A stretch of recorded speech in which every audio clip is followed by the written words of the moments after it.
আসসালামু আলাইকুম। আজকে আমি একটি গল্প শেয়ার করতে যাচ্ছি, যেটি কিনা দুরূদ ইব্রাহিম এবং আস্তাগফিরুল্লাহ মিরাকল স্টোরি। এটি আমার সাথে হওয়া ঘটনা, যেটি আজকে আমি আপনাদের সাথে শেয়ার করতে যাচ্ছি। আমি আগেও বলেছি, এই চ্যানেলটি আমি করেছি সবাইকে মোটিভেশন দেওয়ার জন্য, যেন সবাই আস্তাগফিরুল্লাহ এবং দুরূদ ইব্রাহিম বেশি বেশি পাঠ করে। আজকে এমনই একটি গল্প আমি আপনাদের সাথে শেয়ার করতে যাচ্ছি। আমি দুরূদ ইব্রাহিমের মানত করেছিলাম, 11,000 বারের নিয়ত করেছিলাম।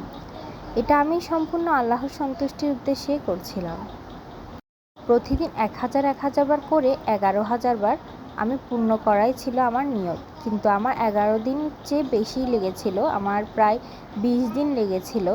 কারণ এটি এমনও হয়েছে আমি 500 বার দুরূদ ইব্রাহিম একদিনে পড়েছি।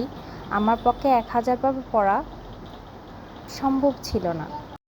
রান্না বান্না বাচ্চা সব কিছু সামলিয়ে আমার থেকে 500 বারই পড়তে পারতাম আমি।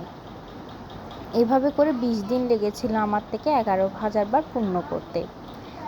কিন্তু আল্লাহর কি কুদরত, আমার যখন সবচাইতে বেশি আল্লাহর প্রয়োজন ছিল, ঠিক তখনই আল্লাহ আমাকে সাহায্য করেছিল। যখন আমি দুরূদ ইব্রাহিম পাঠ করছিলাম, তখন আমি 9 মাসের গর্ভবতী ছিলাম। আমার ডেট পার হয়ে যাচ্ছিল, তখনও আমি দুরূদ ইব্রাহিম পাঠ করেই যাচ্ছিলাম। আল্লাহর রহমতে নর্মাল ডেলিভারি না হলেও আমার সিজার হয়, আলহামদুলিল্লাহ। যেখানে 1 সপ্তাহ আগেও ডাক্তার বলেছিল আমার সব কিছু নর্মাল, আমার নর্মাল ডেলিভারি হবে। আমার পানির পরিমাণও ঠিক ছিল, ফ্লুইডের পরিমাণও ঠিক ছিল। কিন্তু 1 সপ্তাহ পরে হঠাৎ করে আমি জানতে পারি আলট্রা রিপোর্টে যে আমার ফ্লুইডের পরিমাণ একদম চলে গিয়েছে, নেই বললে চলে। প্রায় 70 মিলিগ্রাম পানি দেখা যাচ্ছিল। এমতো অবস্থায় আমাকে তাড়াতাড়ি সিজারের জন্য ডাক্তাররা রেডি করলো। যে ডাক্তারের কাছে চিকিৎসারত অবস্থায় ছিলাম, সেই ডাক্তার সেদিন ছিলই না। এটি আমি সম্পূর্ণরূপে ভুলে গিয়েছিলাম যে সেবারে তিনি বসেননি না, এবং আমি ওখানে গিয়ে জানতে পারলাম তিনি ঢাকা গিয়েছে। এটা আল্লাহরই কুদরত যে আল্লাহ আমাকে এবং আমার স্বামীকে সম্পূর্ণরূপে ভুলিয়ে দিয়েছে যে সেবারে তিনি বসেনই না। যেহেতু আমরা ডাক্তারের কাছে গিয়েছিলাম, তাই আমরা আলট্রা করে ফেলেছিলাম। এই জন্যই আমরা জানতে পারলাম যে ফ্লুইডের পরিমাণ একদমই নেই, 70 মিলিগ্রাম। তার গলায় একটি কটও দেখা যাচ্ছে। কট সাধারণত গলার নাড় পেঁচানোকে বোঝায়। বাচ্চার গলায় নাড় পেঁচিয়ে গিয়েছে।